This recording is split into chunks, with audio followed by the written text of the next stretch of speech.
ঝড় বৃষ্টি কাদা পানিকে উপেক্ষা করে আমি আবারও আজকে চলে গিয়েছিলাম বাইরে, কারণ আজকে ব্যাটারির স্কুলে চিত্রাঙ্কন প্রতিযোগিতা ছিল। তো এখানে আমাদের বাসার সামনেও অনেক কাদা পানি জমে, কারণ আমরা হেমলক সোসাইটিতে থাকি এর জন্য। ওকে, গুলশানে আসলে যাওয়া হয় না, আমাদের গুলশানে ফ্ল্যাট আছে। তো যাই হোক, তো আমি আমার প্রাইভেট জেট ভাড়া করি, যেহেতু আমার নিজস্ব জেট, এজন্য আমি সামনে বসে বুঝছো, আর কাউকে আমি বসতে দিই না পাশে। তো এখানে যে দেখি ধোকেবাজ মহিলা বসে রয়েছে, তখন সে ব্যাটারির সাথে আগে চলে গিয়েছিল। তোমার যাওয়া লেট হয়ে যায়, আমি যাইতে যাইতে দেখি ওই ব্যাটারির চিত্রাঙ্কন প্রতিযোগিতা শেষ হয়ে যায়। তো যাই হোক, এখানে আমি যাই যখন, তার কিছুক্ষণ পরে প্রাইজ দেওয়া শুরু হয়ে যায়। তো এখানে ক্লাস 1 থেকে ক্লাস 5 পর্যন্ত সবাই চিত্রাঙ্কন প্রতিযোগিতায় অংশগ্রহণ নেয়। তো এখানে ব্যাটারি ছিল সর্বকনিষ্ঠ প্রতিযোগী। ভাবতে পারিনি যে ও প্রাইজ পাবে, আসলে আনএক্সপেক্টেড ছিল।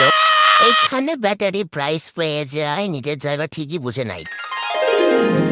কিন্তু টেনশন বেড়ে যায় আমার, যে বাসায় গেলে ঠোকেবাজ মহিলা আমারে বলবে, তুই কি পারছিস, এতকাল পড়াশোনা করে এইটুক বসে পারছিস কিছু।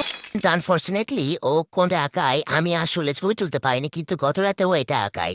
আঁকানোর পরে ও তো ভাই সেই খুশি, ওকে কারণ ও প্রাইজ পাইছে, থার্ড হইছে। ওকে, তারপর আমি রিয়েলাইজ করলাম ঠোকেবাজ মহিলা আসলে সত্যি কথাই বলে, যে আমি একটা অকম্মান থেকে আমার দিক কিচ্ছু হবে না, কিচ্ছু না।